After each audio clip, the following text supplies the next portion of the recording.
Tongi TNT কেন্দ্রীয় মসজিদের সম্মানিত খতিব সাহেবকে গুম করে ফেলেছে সংগঠন। একটাই অপরাধ, তিনি গত কয়েক মাস ধরে জুমার খুতবায় কারণ নাম উল্লেখ না করে শুধুমাত্র এই মেসেজটা দিয়েছিলেন, কোনো মুসলিম মেয়ে কোনো হিন্দু ছেলের সঙ্গে প্রেম বা বিবাহ শাদী করতে পারবে না। তিনি কারো নাম নেন নাই। গত কয়েক মাস ধরে তাকে একটার পর একটা তার মসজিদে বেনামে চিঠি পাঠানো হয়েছে এবং চিঠিতে লেখা আছে যে এই খতিব সাহেব যদি এ সমস্ত বক্তব্য বন্ধ না করে এবং তাকে যদি এসব থেকে ক্ষমা না চায় তাহলে তাকে তারা মেরে ফেলবে, গুম করবে, তার ঘর বাড়ি সব জ্বালিয়ে দিবে। সর্বশেষ যেই চিঠি ছিল এই চিঠির মধ্যে বলা হচ্ছে যে এটা তোর আখির শেষ চরমপত্র। 2-3 দিন আগে সর্বশেষ একটা চিঠি দেওয়া হয়েছিল খতিব সাহেবের উদ্দেশ্যে। সেখানে বলা হয়েছে যে এটা তোমার শেষ চিঠি, তুমি এই চিঠির মাধ্যমে সতর্ক হয়ে যাও, নতুবা তোমাকে শেষ করে দেওয়া হবে। বলা হচ্ছে জুমার খুতবায়, সামনের জুমার খুতবায় তোমাকে বলতে হবে অখণ্ড ভারতের পক্ষে বলতে হবে। ইসকন সংগঠন এবং গ্রেফতার হওয়া চিন্ময় প্রভু যে কৃষ্ণ আছে তার মুক্তির জন্য কথা বলতে হবে এবং প্রোটেক্ট আওয়ার সিস্টার্স ব্রিডি এর বিরুদ্ধে বলতে হবে এবং তোমাকে বাংলাদেশের সমস্ত ধর্মীয় দলগুলোর বিরুদ্ধে বলতে হবে। যদি তুমি এগুলি বলতে পারো তাহলে তোমাকে ক্ষমা। এইভাবে তারা হুমকি দিয়েছে। আর খতিব সাহেব এই বিষয়টা মসজিদের কমিটিকে বারবার জানিয়েছে, কিন্তু কমিটিরা কোনো পদক্ষেপ নাকি তেমন নিতে পারে নাই। আশ্চর্য হয়ে গেলাম, তিনি যখন গতকালকে গুম হলেন তার ছেলে নাকি থানাতে যাওয়ার পরে, আমরা একটা সোর্সে খবর পেয়েছি, আতর রহমান বিক্রমপুরী ভাই সম্ভবত উনি, যে তার ছেলেকে নাকি থানা থেকে বের করে দেওয়া হয়েছে। কত বড় বাংলাদেশের অবস্থা দেখেন, এই জঙ্গি সংগঠনের কত বড় স্পর্ধা, কত বড় দুঃসাহস। তিনি যখন গতকালকে ফজরের নামাজ পড়ে ইমাম সাহেব হাঁটতে বের হয়েছে, তাকে গুম করে অপহরণ করে নিয়ে যাওয়া হয়েছে।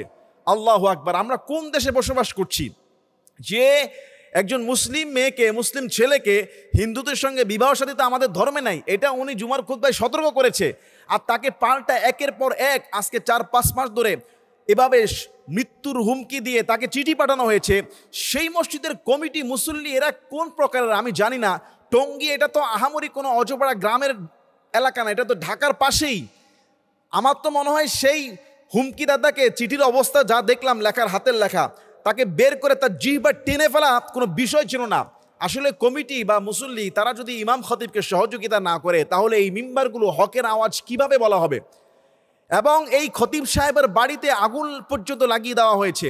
আমরা শুনতে পেরেছি যে তার বাড়িতে নাকি কারেন্টের সার্কিটের মাধ্যমে আগুন লেগেছে। এখন আমরা জানতে পারলাম যে ইসকনের মাধ্যমে এই আগুনটা লেগেছে এবং তাকে গুম করা হয়েছে। এই সন্ত্রাসী সংগঠন বাংলাদেশে কি মেসেজ দিতে চায়?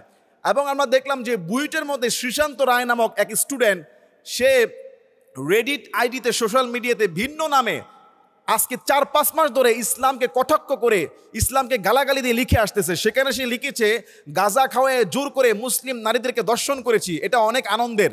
এবং বুয়েটের শিক্ষার্থীরা পরশুদিন রাতে তাকে ধরা মাত্র তাকে সঙ্গে সঙ্গে তাকে অ্যারেস্ট করা হয়েছে এবং তাকে বহিষ্কার করা হয়েছে। দেখেন আজকে অমুসলিমরা, এই সংগঠন হিন্দু সংগঠন, এই আমি সমস্ত হিন্দুদেরকে খারাপ বলবো না, বাংলাদেশে অনেক হিন্দু আছে, তারা সফলভাবে ব্যবসা করছে, চাকরি করছে, প্রশাসনে কাজ করছে, কিন্তু এই ইসকন যারা রয়েছে এবং যারা আজকে এভাবে ইসলামকে আঘাত করে তারা এভাবে ষড়যন্ত্রের মধ্যে লিপ্ত আছে। এবং ভাগোয়া লাভ ট্র্যাপ আপনারা শুনেছেন যে মুসলিম মেয়েদেরকে, তাদের চরিত্রকে হনন করার জন্য আজকে হিন্দু সন্ত্রাসী একটা সংগঠন যুবকদের চুক্তিবদ্ধ, তারা সংঘবদ্ধ কৌশলে অসংখ্য মুসলিম মেয়েদের সঙ্গে, স্কুল কলেজ পড়ুয়া, তাদের সঙ্গে প্রেম করে এবং আমি ধর্ম মুসলমান হব, তোমাকে ভালোবাসি, মুসলমান হওয়ার নাম করে বিয়ের আগে তাকে সর্বনাশ করে সে ভেগে চলে যাচ্ছে। সেদিন দেখলাম এক মুসলমান বোন, সে বলছে আমি গর্ভবতী, অমুক হিন্দুর কর্তৃক দ্বারা তাকে আমি বিয়ে করতে চাই। এইভাবে আবার অনেক হিন্দু নিজের পরিচয়কে গোপন রেখে মুসলমান পরিচয় দিয়ে অনেক মুসলিম নারীদেরকে সর্বনাশ করছে। স্কুল কলেজ ভার্সিটির মেয়েদেরকে এভাবে তারা ট্র্যাপে ফেলে, তাদের মিশন আর ভিশন হলো মুসলিম মেয়েদেরকে তারা শেষ করে দিবে, তাদের চরিত্রকে ধ্বংস করে দিবে। এটাই তাদের একটা ফায়দা, এটাই তাদের একটা উদ্দেশ্য। পরবর্তীতে বিয়ে শাদী কিছুই না, অনেক সময় তো পাচার করে দেওয়া হচ্ছে ভারতের মধ্যে, সেখানে তাদেরকে বিভিন্ন আপনার পতিতালয়ে বাধ্য করা হচ্ছে, বিক্রি করে দিচ্ছে। আমাদের দেশের যে মুসলিম বোনেরা আছেন, প্রোটেক্ট আওয়ার সিস্টার্স বিডি সহ অনেকগুলো সাইট আপনাদেরকে সতর্ক করা হচ্ছে। এবং আতর রহমান বিক্রমপুরী ভাইকে ধন্যবাদ জানাই। উনি কোন দলের কোন মতের আমি জানি না, কিন্তু উনি একজন মুসলিম আলেম হিসাবে এভাবে নিজের স্বার্থে দৌড়ে যাচ্ছেন, ভিকটিমের পক্ষে, মুসলমানদের পক্ষে। একজন মজলুমের পক্ষে থানায় যাচ্ছেন, কষ্ট করছেন, এটা আমার জন্য সবচেয়ে আনন্দিত। তবে সবচেয়ে সর্বশেষ আমি একটা খবর শুনেছি যে এই খতিব সাহেবকে ঘুমের একদিন পরে সম্ভবত আজকে সকালে এই খবরটা এসেছে যে তাকে পঞ্চগড়ে হেলিপ্যাড বাজারের কোনো এক গাছের সঙ্গে শিকল দিয়ে বেঁধে তারা ফেলে রেখে চলে গিয়েছে, কেননা তারা বুঝতে পেরেছে তাকে হজম করতে পারবে না। আমি বাংলাদেশের সরকারকে বলবো যে আপনারা অতি দ্রুত এদেরকে সামাল দেন, নতুবা বাংলাদেশের মানুষ যদি ক্ষেপে উঠে তখন তাদেরকে সামাল দেওয়া কিন্তু কষ্ট হয়ে যাবে। এই জঙ্গি সন্ত্রাসী সংগঠনগুলোকে নিষিদ্ধ করতে হবে। যারা মুসলিম মেয়েদেরকে ভাগোয়া লাভের চাপে ফেলেন, ওই বুয়েটের সুশান্ত রায়ের মতো যারা অস্থিতিশীলতা তৈরি করে, যারা সাম্প্রদায়িক সম্প্রীতিকে নষ্ট করতে মসজিদের খতিবকে চিঠি লিখতে দুঃসাহস দেখায়, অচিরেই অবিলম্বে এদেরকে গ্রেফতার করে প্রকাশ্যে ফাঁসির কাস্টে ঝুলিয়ে দিতে হবে। কথা বলেন ঠিক কিনা? এবং তাদের বিরুদ্ধে কঠোর আইনানুগ ব্যবস্থা নিতে হবে। আর দ্বিতীয় কোনো কেস আমরা মানব না। গাজীপুরে 13 বছরের একটা মেয়েকে 3 দিন ধরে নিয়ে রেপ করেছে, এবং গতকালকে এই খতিবের এই অপহরণে তাদের চিঠিতে স্পষ্ট হুমকিতে লেখা আছে ইসকনের পক্ষে কথা বলার জন্য।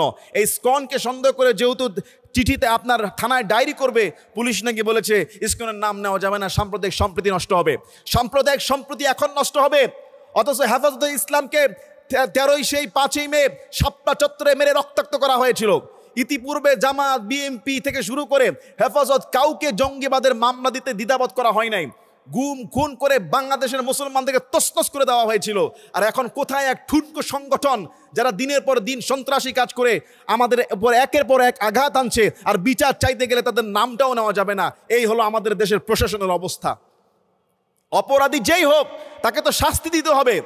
সাম্প্রদায়িক সম্প্রীতি তো আমরা ভালোবাসি, আজকে তো সাম্প্রদায়িক সম্প্রীতি আপনারা সঠিক আইনের প্রয়োগ করতে না পারার কারণে পাবলিক আজকে খেপে যাচ্ছে। আজকে মুসলমানদের হৃদয় রক্তক্ষরণ হচ্ছে। একটা মসজিদের, কেন্দ্রীয় মসজিদের খতিবকে তারা গুম করার দুঃসাহস দেখিয়েছে আজকে প্রশাসনের এই দুর্বলতার কারণে। আবার মামলা দিতে গেলে থানা থেকে নাকি বের করে দেয়। কি একটা অবস্থা! আমরা যে কোন দেশে বসবাস করছি! আমাদের প্রশাসন এত দুর্বল, আমাদের সমাজ ব্যবস্থা, আমাদের আইন আদালত এত দুর্বল, এতটা ইনঅ্যাক্টিভ, এতটা অকার্যকর, এতটা অনভিজ্ঞ যে নাকের ডগায় বসে এত কিছু হয়ে যাচ্ছে একেবারে, তারপরও কোনো টনক নড়ে না। আল্লাহ আমাদের সবাইকে হেদায়েত দান করুক। আগামীর সোনার বাংলাদেশে ওমর ফারুক রাদিয়াল্লাহু আনহুর মতো একজন শাসক নসিব করুন, যিনি এই দেশের মানুষের খেদমত করে জীবনটাকে বিলিয়ে দিতে পারবে ইনশাআল্লাহ।